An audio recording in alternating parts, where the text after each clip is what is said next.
Bem-vindos aí à nossa segunda Masterclass. Pessoal de casa aí também, muito bem-vindos.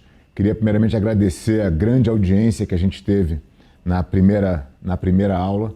Milhares de pessoas assistiram e isso mostra que as pessoas do Jiu-Jitsu estão começando realmente a se interessar em entregar um serviço melhor para os seus alunos, né? Uma coisa que a gente não teve na nossa época, a gente foi fazendo do jeito que dava, sem muita técnica, e eu fico muito feliz de poder compartilhar com toda a comunidade do Jiu-Jitsu um pouco do que eu aprendi e como eu gerenciei minha academia até agora.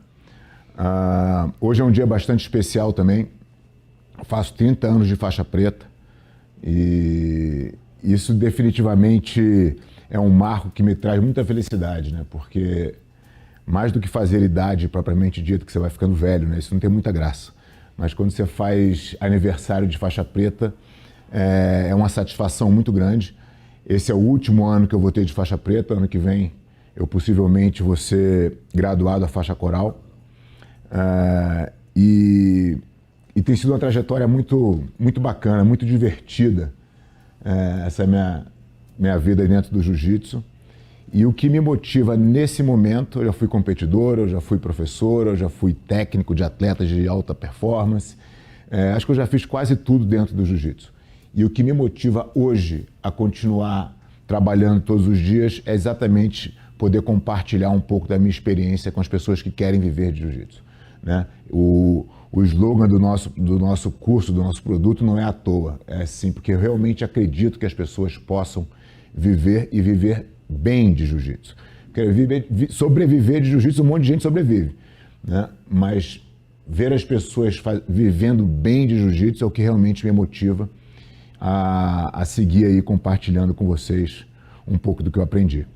Então, quem não teve a oportunidade de ver a primeira aula, ela continua disponível na plataforma, e ela vai ficar na plataforma até sexta-feira.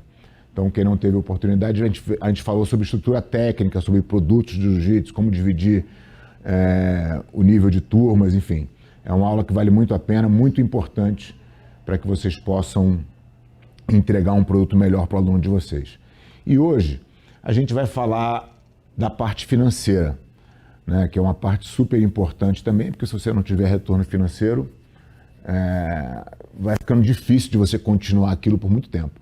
Você pode fazer por amor até uma determinada fase da sua vida, e isso aconteceu muito no jiu-jitsu. As pessoas eram apaixonadas por jiu-jitsu, queriam fazer aquilo, queriam ser professores, iam até um ponto, até a hora que chegava um monte de conta para pagar e tinha que fazer outra coisa, e as pessoas acabavam saindo do jiu-jitsu. Eu sempre tive na minha cabeça que isso não ia acontecer comigo, que eu ia me dedicar para poder realmente fazer minha vida inteira dentro do jiu-jitsu, poder ganhar meu dinheiro, poder ter meu conforto, sem precisar trabalhar em outras coisas, né? Então, é claro que não foi um processo fácil, acho que não é fácil para ninguém, mas é muito possível.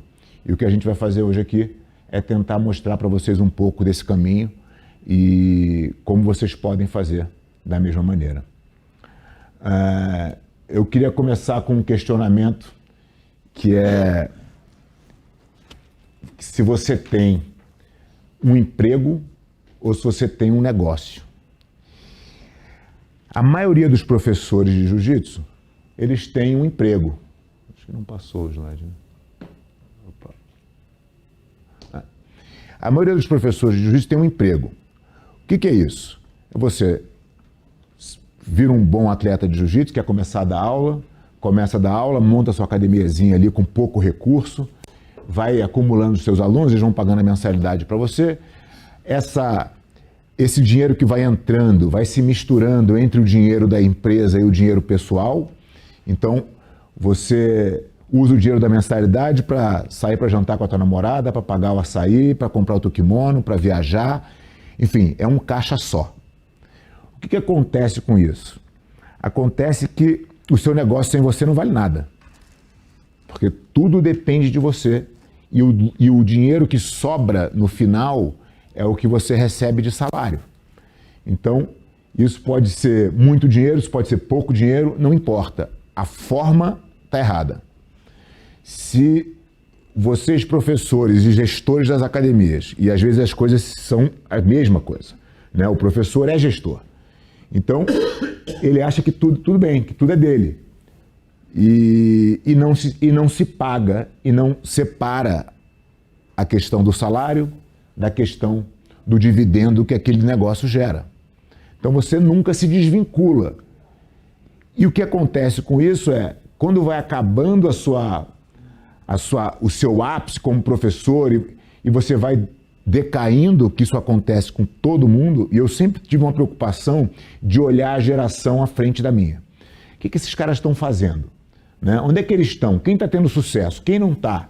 E você vai vendo, você pensar hoje quem é o professor de jiu-jitsu que com 60 anos dá aula e está arrebentando, vai ser difícil vocês acharem.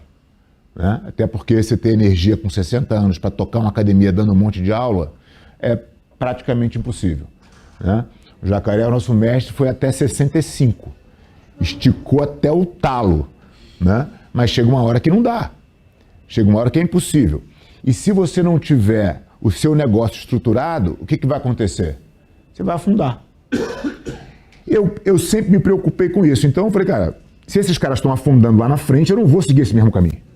Eu vou tentar alguma coisa diferente. E eu comecei a estudar como é que eu poderia transformar minha academia, que um dia também foi caixa misturado, que um dia eu também fiz da mesma maneira que muita gente faz. Como é que eu vou transformar isso num negócio de verdade? E não simplesmente depender daquele movimento onde o dinheiro que sobra é o meu salário. Isso, de fato, é muito nocivo para qualquer tipo de negócio. E aí, a gente vai entrar aqui numa questão que você acabou de me perguntar antes da aula aqui. Devo ter minha academia com um monte de coisa? Ou devo focar só no que eu sei fazer? Na minha opinião, a gente deveria focar única e exclusivamente na atividade fim, que é o que a gente sabe, que é o jiu-jitsu. E por que eu falo isso? Ah, mas eu tenho um Muay Thai, meu Muay Thai bomba na academia. Não, muito legal. Até porque se sua academia for de Muay Thai, eu vou falar assim, não bote jiu-jitsu, deixe só Muay Thai. Se for o caso de alguém aqui que seja professor de Muay Thai, mantenha o Muay Thai.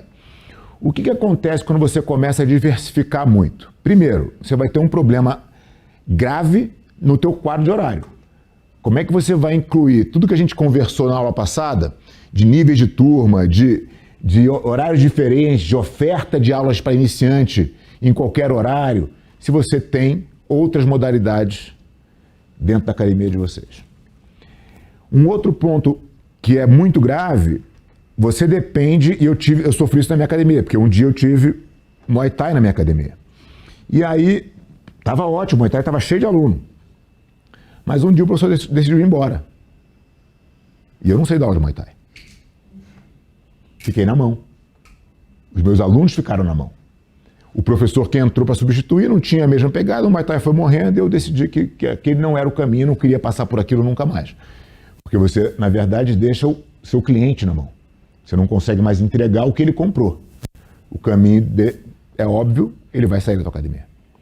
Então, focar na tua atividade fim faz com que você tenha a possibilidade de ofertar para o teu cliente muito mais produtos, consequentemente atingir muito mais gente, perfis diferentes, que consomem produtos diferentes, tudo falando de uma coisa só. Né? Você começa a ter um centro seja de jiu-jitsu, ou de Muay Thai, ou de karatê, ou de judô, do que for. Mas quando você começa a misturar, a tendência é que você não faça nada bem. Né? Aquela máxima do pato, né? Pato nada, pato corre e pato voa. Mas ele não voa bem, não nada bem, não corre bem. Né? A gente não quer ser o pato, a gente quer ser o cara que melhor faz aquela atividade que a gente está vendendo. Né? Então, quando você tem essa tentação de botar outra atividade, muitas vezes porque você não está conseguindo pagar a conta da tua academia, ou você está vendo o tatame vazio muitas horas, você quer otimizar aquele espaço, a resposta não é botar outra modalidade. A resposta é botar o jiu-jitsu para outro perfil. Né? E aí você fala, pô, mas eu vou trabalhar o dia inteiro? Não, você vai ter que contratar gente para trabalhar. Né? E aí, de novo, a gente está falando, não é o teu emprego, né? Não é o lugar que você vai dar só aula lá e dar todas as aulas da academia. Você vai começar, se você é o gestor do teu negócio, Você vai dar algumas aulas, porque é importante, porque você é o nome da academia, mas você vai contratar gente para te ajudar. Para que você possa, ao invés de botar outras atividades e largar na mão dos outros o teu negócio, você vai coordenar a sua equipe de professores. Que, obviamente, não é um trabalho fácil, mas é o que tem que ser feito. Para que você possa ter 500 aulas de jiu-jitsu por mês. Né? Aí você tem um centro de jiu-jitsu. Todo mundo que falar de jiu-jitsu na tua cidade, fala, pô, eu vou lá porque lá tem o horário que eu quero, tenho a turma que eu preciso. É lá que você vai ser a referência, né, do assunto que você sabe falar. Quando você espalha isso e dilui isso na sua grade com outras atividades, você começa a concorrer com outras academias que também oferecem tudo. Aí vamos pensar, você acha que você tem estrutura para competir com uma Bodytech? Difícil, né? O investimento dos caras é gigante para cada unidade que eles fazem. Eles oferecem tudo lá. Por que eles não conseguem combater o nosso trabalho? Porque eles não têm especialidade nenhuma. Eles são o pato, né? Eles fazem tudo mais ou menos. Como é que eu ganho deles? Eu ganho deles fazendo o melhor jiu-jitsu. No jiu-jitsu não dá para comparar. Nem eu quero comparar com eles em termos de estrutura dessa cesta de atividade que eles proporcionam. Cada um no seu mercado, né? Mas quando você tenta pulverizar o que você faz, você está concorrendo com eles em igualdade de condição. E aí, a estrutura deles é muito melhor que a tua. Então, consequentemente, você vai ter problema, né? Uma das coisas que... Você vê as academias normais hoje, elas têm pouquíssima segurança, né? O cara faz um investimento, tem musculação, tem um monte de coisa, aí chega uma Smart Fit do lado, puf, acabou o cara. A gente não é impactado por isso. E não será. Porque a Smart Fit não consegue entregar o que a gente entrega, né? Eles têm um low cost lá, a academia de musculação, vou fazer musculação para pagar R$500 ou para pagar 79, eu vou pagar 79. É a mesma coisa. Equipamento é igual, né? Então, quando você se especializa no que você sabe fazer, você se protege. E você se obriga a otimizar o espaço que não está sendo usado na tua academia com mais jiu-jitsu, né? Então, isso vai gerar uma organização. Um ponto muito delicado e que eu queria chamar a atenção de vocês é com relação à precificação. Por que preço que eu coloco na minha academia? Isso, obviamente, vai variar de região, vai variar de cidade, de tamanho, principalmente, né? Mas, na maioria dos casos, o que as pessoas fazem? Elas se baseiam simplesmente pelo mercado em volta. Então, eu estou aqui em São Paulo, na Vila Olímpia, o cara cobra ali R$300, então eu vou cobrar 280 para ficar um pouquinho mais barato, para ser mais atrativo. Mas você não sabe a tua conta qual é. Você não sabe o teu custo, você não sabe nada, você joga o preço primeiro.